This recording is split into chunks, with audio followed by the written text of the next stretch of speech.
السلام علیکم ورحمۃ اللہ وبرکاتہ۔ الحمد للہ وکفا وسلام علی عباد الذین اصطفیٰ اما بعد فاعوذ باللہ من الشیطان الرجیم بسم اللہ الرحمن الرحیم۔ قال اللہ تعالی فی القرآن الکریم هل یستوی الذین یعلمون والذین لا یعلمون، کیا جاننے والے اور نہ جاننے والے برابر ہو سکتے ہیں؟ آج ہم بات کریں گے لابوبو ڈال کے بارے میں، جو ایک نیا رجحان ہے، تیزی سے پوری دنیا میں مقبول ہو رہا ہے۔ یہ کھلونا جو بظاہر ایک عام سا کھلونا لگتا ہے، لیکن اسے دنیا بھر کے لوگوں کو پاگل کر رکھا ہے۔ لوگ اسے خریدنے کے لیے ہزاروں ڈالرز خرچ کر رہے ہیں۔ یہ کھلونا نہ صرف بچوں بلکہ بڑوں کی بھی توجہ حاصل کر رہا ہے۔ لاکھوں کی تعداد میں یہ گڑیا اس وقت فروخت ہو رہی ہیں، اور یہ جو لوگ انہیں خرید رہے ہیں، لوگوں سے لے رہے ہیں، آپس میں ایک دوسرے سے تحائف دیے جا رہے ہیں ایک دوسرے کو۔ کچھ لوگ تو انہیں سینکڑوں کی تعداد میں جمع کر کے فخر سے اپنی کلیکشن بھی دکھا رہے ہیں۔ آپ حال دیکھیں دنیا کس طرف جا رہی ہے۔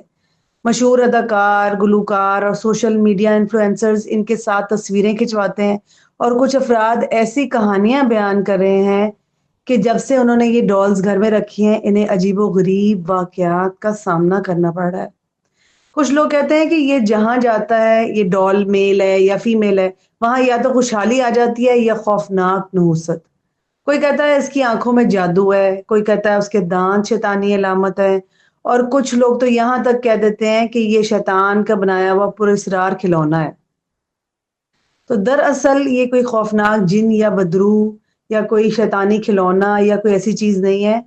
سوشل میڈیا نے ان بے بنیاد باتوں کو اور زیادہ ہوا دی ہے آج کل، لیکن ان سب باتوں کی آپ اس کے باوجود دیکھیں کہ اب یہ صرف کھلونا نہیں رہا، بلکہ ایک سوشل سٹیٹس اور ٹرینڈ بن چکا ہے۔ اب والدین کو یہ دیکھنا چاہیے کہ ایسے ٹرینڈز کو ہم بریک کیسے کر سکتے ہیں۔ بچوں کے اندر ایسی باتیں نہ آنے دیں جن میں وہ بلا وجہ کسی چیز کے بارے میں obsess ہو جائیں، اسے لینا یا اس کو جمع کرنا شروع کر دیں، اور صرف اس لیے کہ کوئی چیز ٹرینڈ میں ہے ہم آنکھیں بند کر کے اس کو قبول نہیں کر سکتے۔ ہم نے اپنے بچوں کو یہ چیز سکھانی ہے۔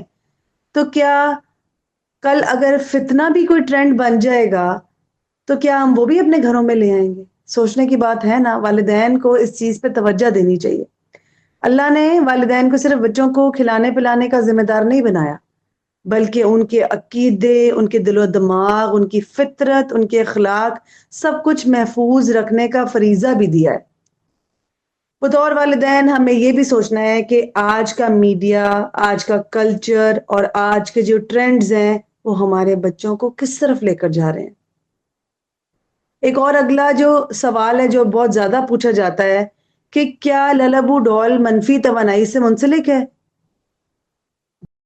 ایک اگلا سوال جو بہت زیادہ پوچھا جا رہا ہے وہ یہ ہے کہ لبوبو ڈال منفی توانائی سے منسلک ہیں؟ کیا ایسی بات ہے یا نہیں؟ اور کیا مسلمانوں کے لیے لبوبو ڈال خریدنا جائز ہے؟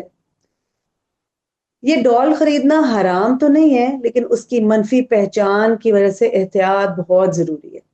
ایسی اشیاء کی حمایت نہیں کرنی جن کا تعلق برائی یا گمراہ کن رجحانات سے ہو، کیونکہ اس کے ساتھ ایک شیطانی پہلو منسلک ہو چکا ہے۔ یہ گڑیا اپنی ظاہری شکل اور ڈیزائن کی وجہ سے ایک شیطانی تصوراتی کردار پازوزو سے منسلک کی جاتی ہے۔ پازوزو بعض ثقافتوں میں برائی، بدروحانی اور منفی توانائیوں کا نمائندہ سمجھا جاتا ہے۔ اس کا تعلق جنات اور شیطان کی دنیا سے جوڑا جاتا ہے، جو انسان کی زندگی میں منفی اثرات ڈال سکتے ہیں۔ اسلام ہمیں کیا سکھاتا ہے کہ جو چیز ظاہری طور پر بھی مشکوک ہو اس سے بچنا ہے۔ کیا فرمایا رسول اللہ صلی اللہ علیہ وآلہ وسلم نے کہ جو چیز تمہیں شک میں ڈالے اس کو چھوڑ دو، اور کوئی بھی چیز جو برائی سے منسلک ہو وہ ایک مسلمان کے لیے فطری طور پر ناپسندیدہ ہونی چاہیے۔ ایسی اشیاء کو ناپسندیدہ کرنا، برا جاننا اور خود سے دور رکھنا آج کل کے دور میں انتہائی ضروری ہے۔ اسلام کے نقطہ نظر کے حوالے سے اگر ہم دیکھیں تو حضرت عائشہ رضی اللہ عنہا کے بارے میں روایات موجود ہیں کہ وہ بچپن میں گڑیاؤں سے کھیلتی تھیں، لیکن وہ صرف بچوں کے کھیلنے کے لیے تھی۔ ان کا کوئی خاص مطلب یہ روحانی پہلو نہیں تھا۔ ان کھلونوں کا مقصد صرف تفریح اور کھیل ہوتا ہے، اس کے علاوہ کچھ حضرت عائشہ رضی اللہ عنہا جن گڑیوں سے کھیلا کرتی تھی وہ آج کی گڑیوں جیسی نہیں تھی. ان کے نقش و نگار کے بارے میں کوئی بھی بات واضح نہیں ملتی، اس لیے ہم یہ نہیں کہہ سکتے کہ وہ کس قسم کی گڑیا تھی. اسلامی فقہ میں اس پر بحث موجود ہے اور بعض فقہاء نے حضرت عائشہ رضی اللہ عنہا کی روایت کی بنیاد پر چھوٹی بچیوں کے لیے گڑیوں سے کھیلنے کی اجازت تو دے دی ہے، لیکن ایک شرط ہے، وہ یہ ہے کہ وہ تعلیم و تربیت اور فطری مزاج کا حصہ ہو. نہیں، اسلام ہمیں یہ بھی سکھاتا ہے کہ ہر نئی چیز کو صرف اس لیے قبول نہیں کرنا کہ سب کر رہے ہیں، سب جس طرف جا رہے ہیں ہم بھی اس طرف چلیں. نہیں، ایسی بات نہیں کرنی. اگر کوئی چیز ٹرینڈ میں ہے تو اس کا مطلب یہ نہیں ہے کہ وہ ہمارے لیے بھی اچھی ہے.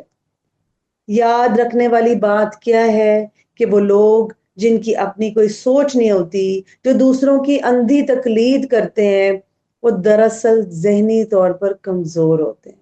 اب ہم نے اپنے آپ کو ذہنی طور پر طاقتور بنانا ہے کہ جس طرف دنیا جا رہی ہے، جس طرف پانی کا بہاؤ ہے، اس طرف ہی نہیں ہم نے چلتے جانا. ہم نے اپنی آنکھیں، کان، دل کھلے رکھنے ہیں کہ ہمیں کرنا کیا ہے. ہر ٹرینڈ کے پیچھے آنکھیں بند کر کے بھاگنا نہیں ہے، یہ ذہنی کمزوری کی نشانی ہے. جبکہ ایک مضبوط مسلمان کیا ہوتا ہے؟ اس کی پہچان صرف جسمانی طاقت نہیں ہوتی بلکہ اصل طاقت ذہنی، فکری اور روحانی ہوتی ہے. یہ ہوتی ہے طاقت کہ ہمارا تعلق کس قدر اللہ سے مضبوط ہے. ہمیں چاہیے کہ اپنے ایمان کو ہم نے مضبوط کرنا ہے، اپنی سوچ کو آزاد اور مثبت رکھنا ہے، اور ہم نے اپنے بچوں کو بھی یہی شعور دینا ہے. اور اللہ تعالیٰ ہی ان کی حفاظت کر سکتے ہیں، لیکن اصل ذمہ داری جو آج والدین پہ ہے وہ یہی ہے کہ ہم ان کو باکردار بنائیں، ان کی اچھی ان کو چیزیں بتائیں، ان کی سوچ اچھی ہو، ان کی روحانی طاقت اتنی ہو کہ وہ ٹرینڈز کو فالو نہیں کریں. اور آخر میں یہی کہ اللہ سے دعا ہے کہ اللہ تعالیٰ ہمیں اور ہماری نسلوں کو ہدایت دے، ہمیں ظاہری چمک دمک کے پیچھے بھاگنے کی بجائے سچائی کو پہچاننے والا دل عطا فرمائے. ہمیں ایسی نسل عطا فرمائے جو ایمان میں مضبوط ہو، جو فتنوں سے ڈگمگائے نہیں بلکہ ثابت قدم رہے. آمین یا رب العالمین. سبحانک اللہم بحمدک، نشہد ان لا الہ الا انت، نستغفرک ونتوب الیک. السلام علیکم ورحمۃ اللہ وبرکاتہ.